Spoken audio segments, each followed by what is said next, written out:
في يوم من الأيام دخلت ساحرة اسمها ساحرة الصمت على الملك وابنه، وعملت عليهم تعويذة تخليهم ما ينفعش يخلفوا. بعدها قالت لهم بالنص كده نسل فرساس هيختفي لحد النهارده. بعدين الساحرة بتختفي والأمل اللي عليه فرساس كمان بيختفي. إلا أبا والملك في الوقت ده حاول يخلف من تاني او يعمل اي حاجه تخليه يخلص من اللعنه اللي عليه، ولكن اي واحده الملك كان بيتجوزها كانت بتموت، وكمان ابنه كان عنده نفس المشكله ديت ونفسه يعالجه. وعلشان كده زرع الفكره ديت في دماغ ابنه، وانه لازم يدور على حل ويعالج اللعنه دي، بمعنى ان هو لازم يلاقي ساحره تانية تقدر تحل اللعنه اللي عليهم. وفعلا اوسكار بيسمع الكلام، وبعد مرور 10 سنين من تاريخ الواقعه ديت اوسكار بيكبر وبيكون وصل ل 20 سنه. وفي اليوم ده اوسكار بياخد صاحبه لازارو وبيقرر يروح على البرج السحري الازرق، والمعروف ان في نهايته بيوجد فيه ساحره بتحقق اي امنيه لحد يعدي الاختبارات اللي فيه. وكمان البرج ده خطير جدا ومفيش ولا واحد في العالم قدر يعديه، وعلشان كده اوسكار طبعا بيقرر يدخل البرج ده ويعدي كل الاختبارات اللي فيه، وفي النهايه هيقابل الساحره ويطلب منها تحل اللعنه اللي عليه.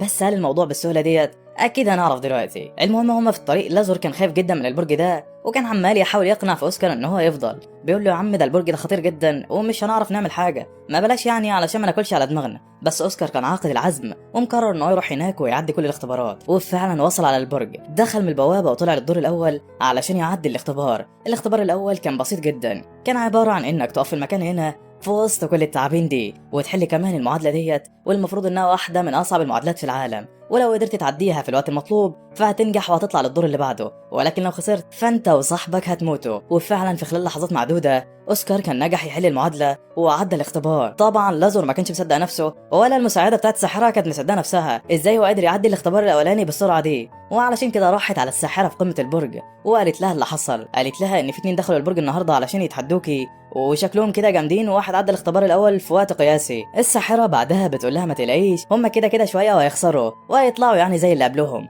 ولكن اوسكار كان على عكس توقعها عدى كل المراحل اللي بعدها، وكان بيستخدم طريقه ذكيه جدا علشان يعدي الاختبارات. فالاختبارات اللي بعد كده كانت عباره عن وحوش بتظهر وبتبدا تقتلهم، ولكن الواد كان بيستخدم خدعه تخليه يخلص على الوحوش ديت في لحظات. بس كان بيعمل ايه بقى؟ هو عارف من الاختبار في الدور الثاني ان الوحوش عباره عن تماثيل، ولكن بعد 4 ثواني بتتحول لوحوش وبتبدا تهجم عليهم. هو بقى كان بيستغل ال4 ثواني دولت وبيهجم على الوحوش قبل ما تتحول، وبكده بيعدي الاختبار ومن غير ما يتاذى وفي وقت قياسي، اللي هو بص دماغ الماظ يعني. المهم بيفضل يعدي في كل الاختبارات لحد لما بيوصل للدور الاخير. ولما بيوصل للدور الاخير المساعده بتاعت الساحره بتروح تقول لها على اللي حصل، وان خلاص اللي دخلوا النهارده وصلوا للدور الاخير وما عادش غير تكه ويوصلوا لك. الساحره اول لما بتعرف بقى انهم خلاص على الابواب بتسال المساعده عن التاني اللي مع اوسكار، وهل يعني بيعمل حاجه ولا بيطلع على قفا صاحبه. فالمساعده بتقول لها بصراحه يعني هو بيطلع على قفا صاحبه. فالساحره قالت لها تمام، وشكلها كده ناوياله على مشكله. المهم في الدور الاخير اوسكار بيفتح الباب وبيقابل وحشين خطار جدا، وحشين شكلهم جامد وبيتحولوا وبيبداوا في الهجوم عليه، ولكن تخيل ان هو مش هيقدر عليهم. لا والله الواد بيخلص عليهم بكل سهوله، وخلاص كده ما عادش حاجه. هيوصل للدور الاخير وهيقابل الساحره. بس في الوقت ده انهيار بيحصل في الدور اللي هم فيه، والارض من تحتهم بتبدا تتكسر، ولازارو واوسكار بيتفرقوا عن بعض. اوسكار كانت الارض تحته ثابته، انما صاحبه خلاص بيودع. الواد عاوز يلحقه او ينقذه، ولكن مفيش اي حاجه في ايديه يعرف يلحقه بيها. ولما لازارو بيشوف النتيجه بيقول لصاحبه مالكش دعوه بيا، اطلع انت وعدي البرج وحل اللعنه اللي عليه.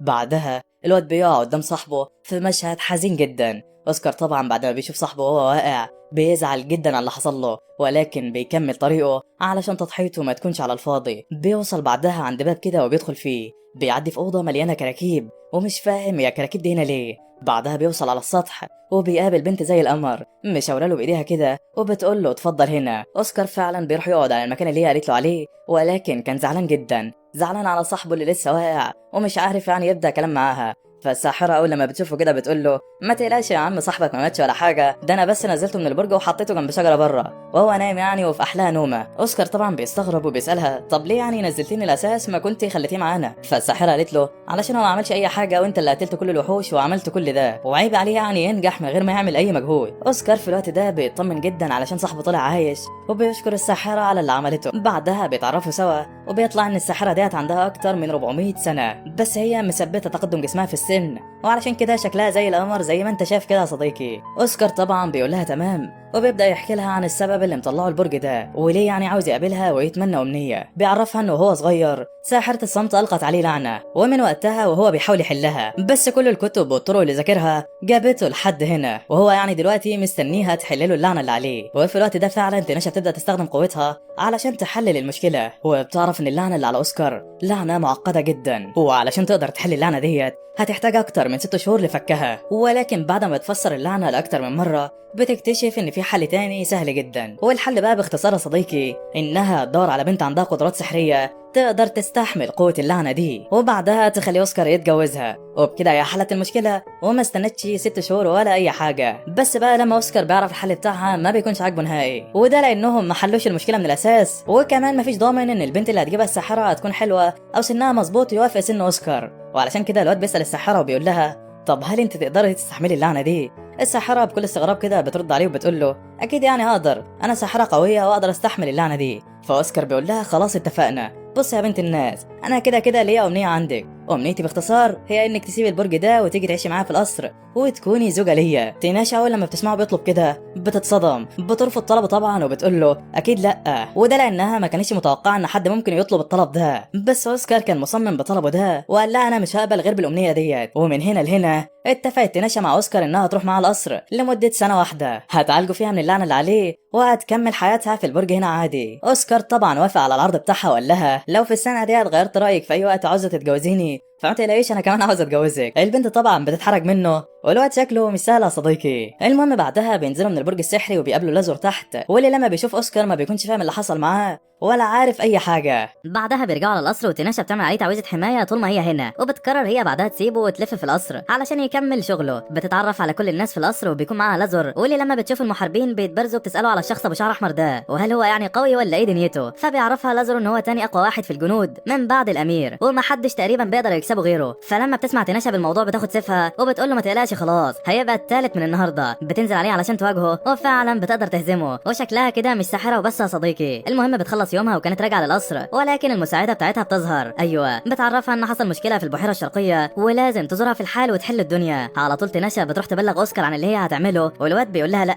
بيقول لها طول ما احنا في فتره العقد بتاعتنا فمش هسيبك تطلعي في حته او تروحي في اي مكان من غيري، بمعنى اصح يعني مش هسيبك تروحي لوحدك ولازم تعرفيني كل المستجدات اول باول. تيناشا ما كانتش عاوزه تعرفه وعاوزه تريح دماغها في الاول، بس بعد اصراره بتقرر تعرفوا الدنيا بالكامل. بتقول له ان في بقايا سحريه لوحش كبير ظهرت عند البحيره الشرقيه ولازم تروح هناك وتخلص عليه، والا كل القرى اللي هناك والناس هيتقتلوا. الواد بيقول لها اذا كان كده يبقى تمام التمام. بيجمع جنوده وبيقفوا معاها ويلا ما تاخرناش. بيروحوا هناك فعلا على السور ده وبيشوفوا مكان تسرب الطاقه السحريه. الفريق بيجهز وبينطلقوا داخل التسريب، وتيناشا بتعمل عليهم حاجز يحميهم منه. بتطلب منهم بعدها يفضلوا جواه وما يخرجوش غير للضروره القصوى. بس فجاه بيظهر قدامهم شخص مشبوه وبيبدا يضحك بغباء، بيستهزأ بيهم وبيفعل عليهم هجوم وبينزل ضرب في الكل محدش عارف مصدره. الامير على طول بيتفادى الهجمات وبيصد الباقي وكمان بيحمي اللي قدامه. تيناشا هي كمان بتضرب الشخص ده وبوم بيطلع وهم مش اكتر. علشان كده البنت بتقرر تسيبهم في المكان وتدور عليه بسرعه، لانه بعد ما عرف بوجودهم هيبدا في عمليه احياء الوحش وهي لازم توقفه في اسرع وقت. بس قبل ما تمشي اوسكار بيمسك ايديها وبيقول لها انا عاوز اساعدك، بيطلب منها يروح معاها وما يسيبهاش يعني. ولكن تيناشا بتعرفه ان الاشخاص اللي مات صابوا ولازم علشان يكون امير صح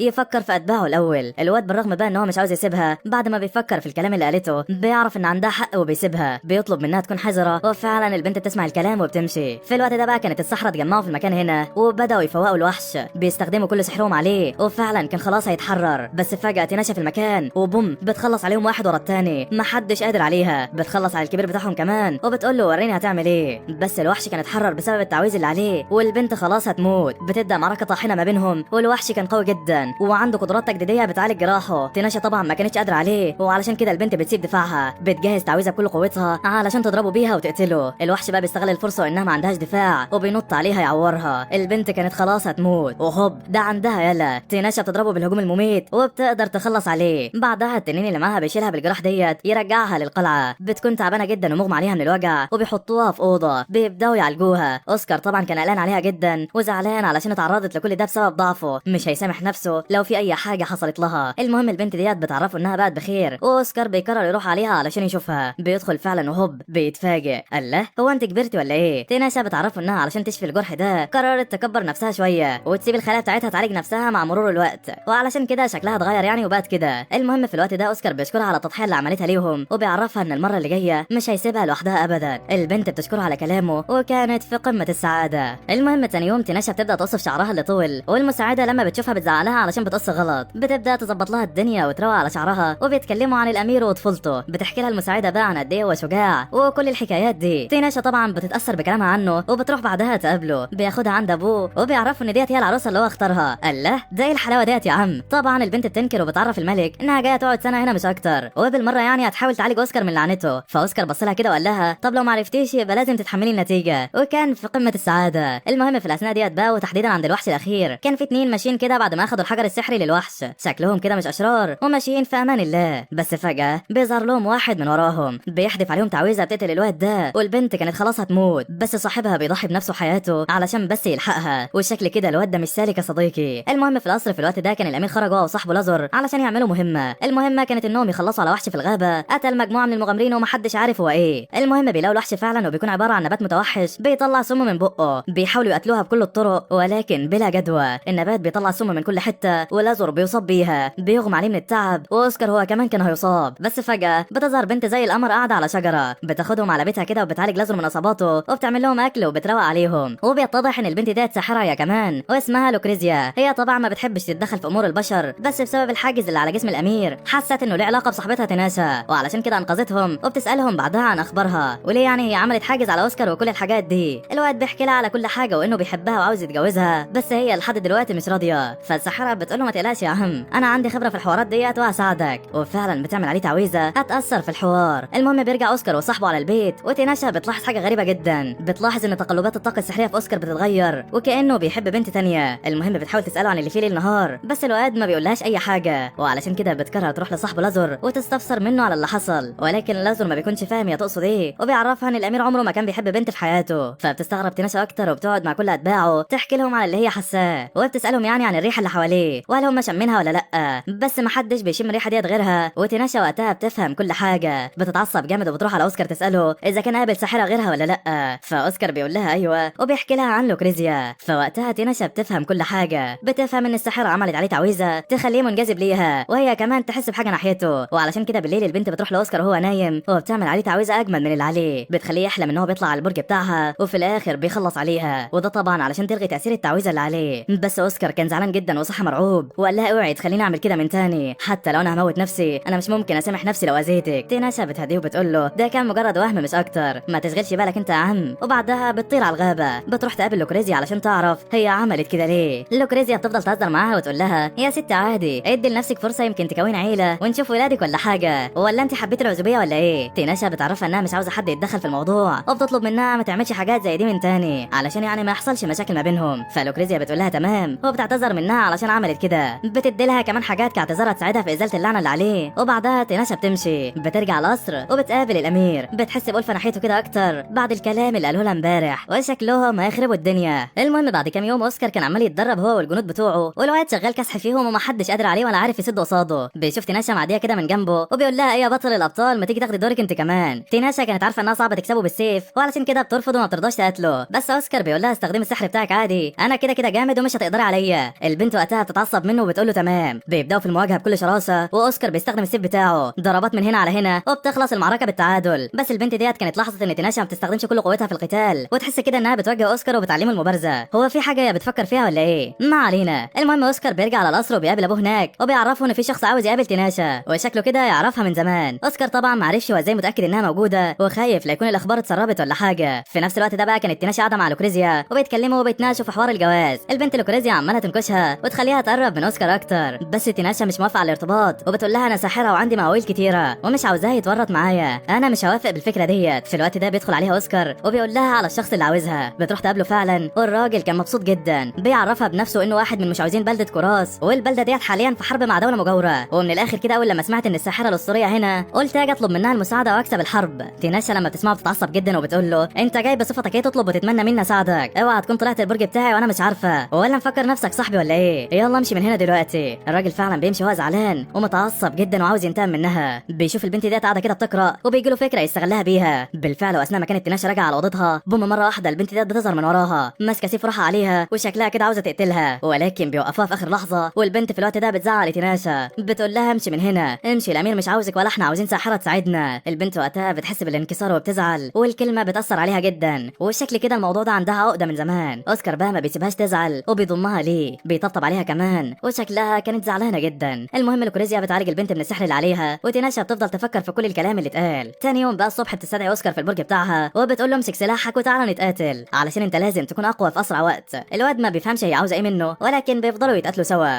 الامير طاقته بتزيد كل يوم وبيقدر يسد قصادها. البنت بقى في اخر اليوم بتعالج اصاباته وبتعمل له شاي وبتروق عليه. ده ايه الحلاوه ديت؟ بس في يوم بقى وبعد ما اوسكار بيخلص تدريب بيكون منهك جامد وبيقع ما بين ايديها مغمى عليه من التعب. البنت بتاخده تغطيه وتسيبه هنا، وبتفضل هي تكمل ابحاثها وشغلها في البرج. اوسكار بعد شويه بيفوق بيلاقيها لوحدها هنا، وباين عليها الحزن كده، والشكل في حاجه مضايقاها. الواد بيقرب منها علشان يعرف ايه اللي مزعلها، ولكن تيناشا مش عاوزه تقول له، مش عاوزه توقفه في مشاكلها او تجرجره لحاجه هتاذيه. علشان كده البنت بكل حماس بتولع الارض حواليه وبتعلمه الطريقه اللي هيقدر يكسر بيها اي تعويذه. بتقول له انا عاوزاك تدور على مركز التعويذه ديت وتكسره، علشان لو حاربت في يوم من الايام ضد حد تقدر تخلص عليه. طبعا اوسكار مش عارف كل التدريب ده علشان ايه، ولكن بيسمع الكلام. بيقدر فعلا يكسر التعويذه، وتيناشا كانت فرحانه منه على الاخر، وبتقول له كده ما عادش ليه غير قتال واحد بس، وهو القتال ضد مجموعه، ولحسن حظك يعني في مجموعه لسه مقدمه على البرج وعاوزين يطلعوه. العيال فعلا اول لما بيشوفوهم بيستغربوا وبيسالوهم انتم مين. تيناشا بتعرفهم انها ساحره البرج ده، ولو قدروا يخلصوا على الواد اللي قدامهم ما تحقق لهم اي حاجه هم عاوزينها. العيال على طول بيهجموا عليه بكل غباء، ولكن ده غباء بذات نفسه اتهزم قصاده، بيخسرهم كلهم وبيظبط الاداء، ورسميا كده اوسكار ما حدش هيقدر عليه. المهم في الوقت ده المساعده بتاعت تيناشا بتوصل على المكان، وبتعرفها انها جمعت معلومات عن المشعوذ اللي جالها والجيش بتاعهم يعني وكل حاجه. بتعرفها ان البلد ديت حاليا فيها 200 مشعوذ، وشكلهم كده بيخططوا الحرب ومش ناويين على خير. في نفس الوقت ده كانت البنت الجديده اللي انضمت للامير هاجمت على الراجل ده وخلصت عليه، وشكلها كده مش ناويه له على خير يا صديقي. في الوقت ده بالليل كانت تيناشا بتحلم بحلم من الماضي بتاعها، شايلها واحد كده وباين انها تعرفه، وايوه هو نفس الشخص اللي قتل الواد. تيناشا زي العبيطه بتكون مفكراه يطبطب عليها، ولكن ما تعرفش ان هو مش ناوي على خير. المهم اوسكار بيفوقها لما بيلاقيها قلقانه وبيطمن عليها، وبعدين بيمشي. الصبح بقى الخدامه الجديده بتدخل عند اوسكار وشكلها كده بتحاول تقرب منه. تاني يوم الملك بيبعت لاوسكار وبيجمعوا في المكان هنا علشان يعرفوا بالمفيد. بيقول له انهم جابوا لك بنت محتمله هينفع يعني تتجوزها، وهي حاليا شغاله عندك في القصر واسمها ميرفز. اوسكار لما بيسمع الكلام ده بيتصدم وبيسالهم ليه عملوا كده. تيناشا بتعرفه ان البنت ديت عندها سحر مناسب وكمان جميله يعني، فقلت تبقى قدامك ويمكن تعجبك. اوسكار لما بيسمع الكلام بيتعصب جامد منهم وبيقول لها تمام. بيعدي اسبوع عليهم وتيناشا بقت في البرج بتاعها وبتحاول تحل اللعنه اللي على اوسكار، وهو قاعد في المكتب بتاعه شغال بيتضايق جدا علشان ما عادش بيشوفها. بيقرر يسيب القصر ويروح على هناك، وبيدخل البرج فعلا وبيعدي كل الاختبارات. بيروح للبنت هناك وبيقول لها انت ليه مختفيه عني بقالك اسبوع مش عاوزه تشوفيني؟ انت زهقتي مني ولا ايه؟ تيناشا بتعرفه انها كانت بتحاول تحل اللعنه اللي عليه مش اكتر، وكمان سابته لوحده علشان يعرف يتعرف على ميرفز ويمكن يعني يحبها ولا حاجه. اوسكار بيقول لها ما تقلقيش وبيقرب منها كده. الصبح البنت بترجع على القصر والمحارب ألس بيروح عليها كده علشان عاوزها في موضوع مهم، وبيطلع ان هو كان بيدور عن خلفيه ميرفز ومش لاقي اي حاجه عنها، زي ما تقول كده ظهرت من العدم. تيناشا هي كمان بتقول له نفس الكلام، وشكلهم كده شاكين فيها وعاوزين يعرفوا الحقيقه. علشان كده بتيجي في بالهم فكره وبيمثلوا قدام البنت انهم بيقربوا من بعض، ولو هي بتحب الامير فعلا هتتضايق، ولكن لو جايه تضحك عليه مش هيفرق معاها. بس حظهم النحس بقى مين اللي بيشوفهم؟ اوسكار يا صديقي. بيروح لألس كده بيديله علقه تمام، وبعدها بياخد تيناشا من ايديها بيحط عليها الصور ده كده وبيتعصب منها جامد وبيشيلها. البنت بتفتكر اللي حصل معاها زمان وقوتها بتخرج عن السيطره، بتكسر كل حاجه في المكان، واوسكار بيعتذر منها على طول. بيعرفها ان هو متضايق بس علشان شافها مع المحارب بتاعه، والبنت بتعرفه القصه بالكامل وانهم شاكين بس في الخدامه لا تكون بتضحك عليهم ولا حاجه، فعلشان كده عملوا اللي انت شفته. اوسكار بيقول لها تمام وبيعرف هو هيعمل ايه. بياخد البنت من ايديها وبيجمع الكل عند الملك وبيقول له بص يا باشا، اولا كده انا ما جبتش تيناشا هنا علشان تعالجني، انا جبتها علشان بحبها وعاوزها تكون مراتي. اما بقى حوار انكم مفكرين ان مفيش غيرها قدامي فعلشان كده اخترتها، فلا مش صح. سواء في واحده قدامي او 1000 واحده او مليون فانا مش هختار غيرها. يا رب تكون الرساله وصلت. وانت يا ميرفز حقك الشهر ده هيجيلك بالكامل، يلا شكرا على شغلك. الكل بيتصدم طبعا من اوسكار وجرأته، وتيناشا بتحس ان قلبها دق كده. اما ميرفز لما بتعرف بتتعصب وبتقول لهم خلاص مفيش قدامي حل تاني، بتطلع وحش خطير جدا وبتهجم عليهم وبتعور تيناشا في وشها. اوسكار بتعصب منها على الاخر، وتيناشا كمان بتتعصب وشكلها تقلب مدعكه. بتبدا المعركه ما بينهم والبنت كانت جامده جدا، والثعلب اللي معاها كان خطير، بس اوسكار كان سادد قصاده بقوته، وتيناشا كمان مش سايبه حد يقرب عليه. بس هل الموضوع هيفضل لحد كده؟ لا والله. ميرفز بتطلع سحرها وبتهجم بالثعلب على اوسكار بكل غباء، والواد بيصد الهجوم بالعافيه، هوب بيخلص عليه. تيناشا هي كمان بتستخدم قوتها على البنت وبتحاصرها وبتخلص على معظم طاقتها السحريه، بتسيبها بعدها تهرب من المكان بمزاجها علشان تعرف هي رايحه فين. فعلا ميرفز بتكسر كل الحراس وبتروح للخزنه بتاعه الملك، بتوصل عند الصندوق ده ولسه راح تقرب له، هوبا تيناشا في المكان. ايوه بتوقفها في اخر لحظه وبتسالها انت عاوزه ايه من الصندوق ده. ميرفز ما بتقدرش تقول لها عن اللي هي عاوزاه، وبتعرفها انها هتعاني في المستقبل القريب. بتنادي لها بعدها بمرشحه الملكه، والكوره اللي في الصندوق بتقع. ميرفز بتبص عليها كده بتلاقي طاقتها بتتسحب جواها، بتموت قدام عينيها، وشكل كده الكوره ديت وراها سر يا صديقي. على طول اوسكار بيوصل على المكان وبيسال ايه اللي حصل هنا. تيناشا بتعرفه كل حاجه، والواد بيمسك الكوره كده ولكن مفيش تاثير. بياخدها الاوضه بتاعته يدور على اي حاجه وراها،